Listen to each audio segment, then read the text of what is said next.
pagi bersama kedudukan kepala. Bapa yang bersama dan kerajaan surga, yang boleh kami kenal di dalam nama Tuhan Yesus Kristus. Terima kasih Bapa buat pemeliharaan yang Kau berikan buat kami, buat keluarga kami. Dan kami rasakan kasih-Mu berlimpah, dan kami bangun dengan tubuh yang sehat. Dan kembali pagi hari ini, sebelum kami mengadakan aktivitas lain, kami mengutamakan Engkau di atas segala-galanya. Mengadakan mesbah keluarga, mesbah pribadi, kami naikkan pujian penyembahan, kami naikkan doa syafaat, dan kami juga rindu mendengarkan renungan firman-Mu.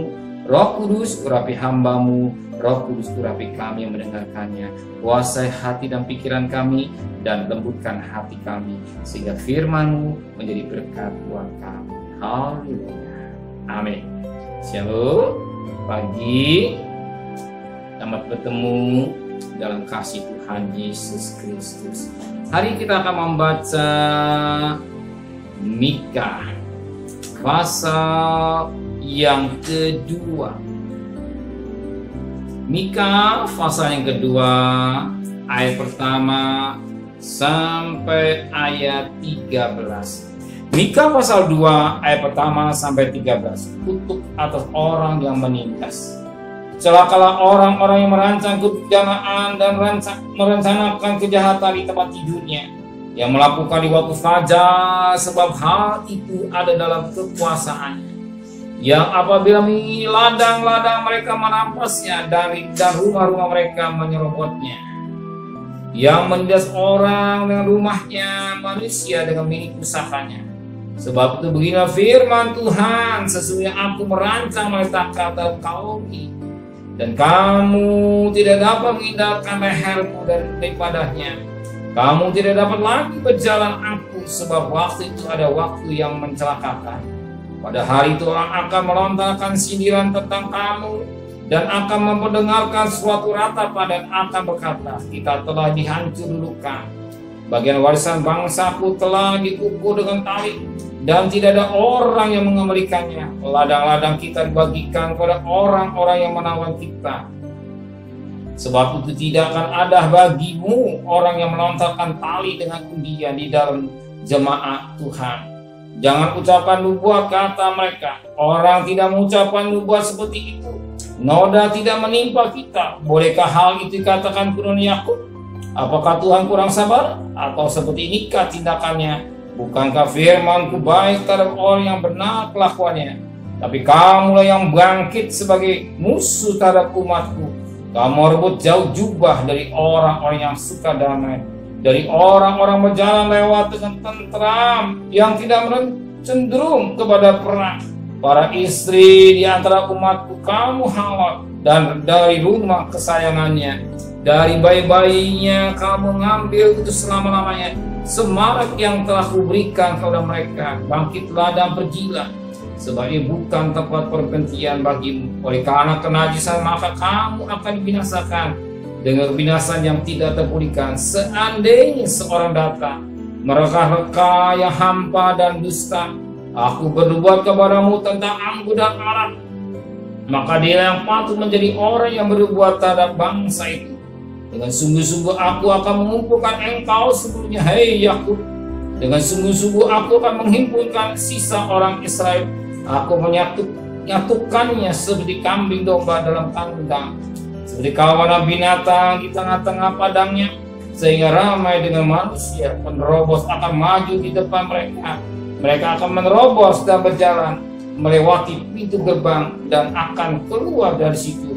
Raja mereka akan berjalan terus di depan mereka. Tuhan sendiri kepala barisan mereka. Puji Tuhan, kita melihat bagaimana sikap manusia. Sikap manusia kalau hidupnya sudah dikuasai oleh kata ketamakan. Apa dikerjakan manusia?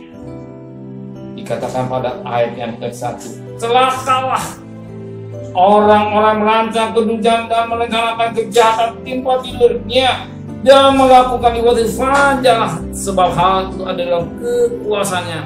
Apabila ladang-ladang mereka merampasnya, dan rumah-rumah mereka menyerobotnya. Yang menindas orang dengan rumahnya, manusia dengan milik pusaka. Betapa hebat kekuasaan orang kaya yang tidak bertobat, merampas orang yang miskin, macam-macam cara, bahkan menindas. Jadi kalau manusia sudah kuasa, apa kata roh tamak, roh tamak, roh serakah. Kalau roh serakah sudah menguasai manusia, manusia tidak merencanakannya. Bahkan dikatakan di tempat tidur yang sudah ada dan sana. Sebagaimana dikatakan ayat 1. Rancangan, celakalah orang yang merancang kebenaran, yang merencanakan kejahatan di tempat tidurnya.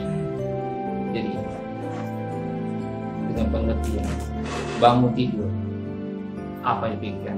Siapa yang hari ini aku makan?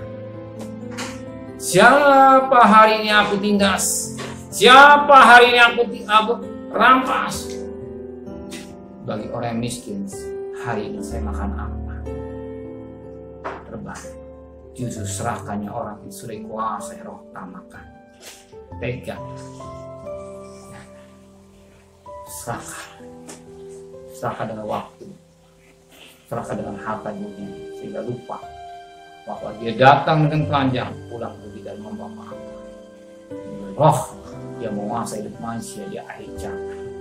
Berbahagialah saudara pada pagi hari sama ungkapan Tuhan yang segala Tuhan memberkati. Benar Bapa di surga, betapa hebat kuasa roh ketamakan. Bahkan waktu tidur sudah merencanakan yang jahat. Tapi bagi kami waktu tidur kami memikirkan perkara-perkara yang di atas. Kolose 3 ayat 1 bilang, jika kami mati bersama Kristus, pikirkan perkara yang di atas. Kami memikirkan perkara-perkara kekal, perkara-perkara surga, bukan perkara-perkara dunia atau ketamakan, tapi perkara yang suci dan berkenan pada Tuhan. Kami percaya dan hidup boleh berkenan pada Tuhan. Tuhan juga tahu kebutuhan kami. Sertai perjalanan kami untuk bekerja, untuk berdagang. Begitu selamat, pulang dengan selamat, dan kembalikan kami besok pagi dalam tubuh yang sehat dengan tidak kurang satu apapun. Dan kami berdoa untuk Bapak Presiden, Wakil Presiden, para menteri, para gubernur, para bupati, para wali kota, para camat, para lurah, para RW, para RT, para medis, para lawan, para TNI, para Polri. Bahkan mereka-mereka yang bekerja sedara di depan, Tuhan berikan hikmat yang baik Tuhan. Berikan kesehatan semua pemimpin atas sampai bawah. Buat keluarga yang kau pelihara dan rakyat Indonesia mau taat akan peraturan pemerintah, semua itu demi kebaikan mereka. Sebagaimana Roma 13 ayat 4, semua pun kebaikan kami. Mau divaksin, baik, dan memperhatikan protokol kesehatan yang baik. Terima kasih Bapak di surga. Terima kasih dan kekasih. Terimalah berkat nikmat dari Allah Bapa, cinta kasih sayang dari Tuhan Yesus Kristus, dan berkat Roh Kudus atas saudara hari ini sampai Maranatha Tuhan Yesus datang. Yang cinta dia katakan amin. Tuhan memberkati.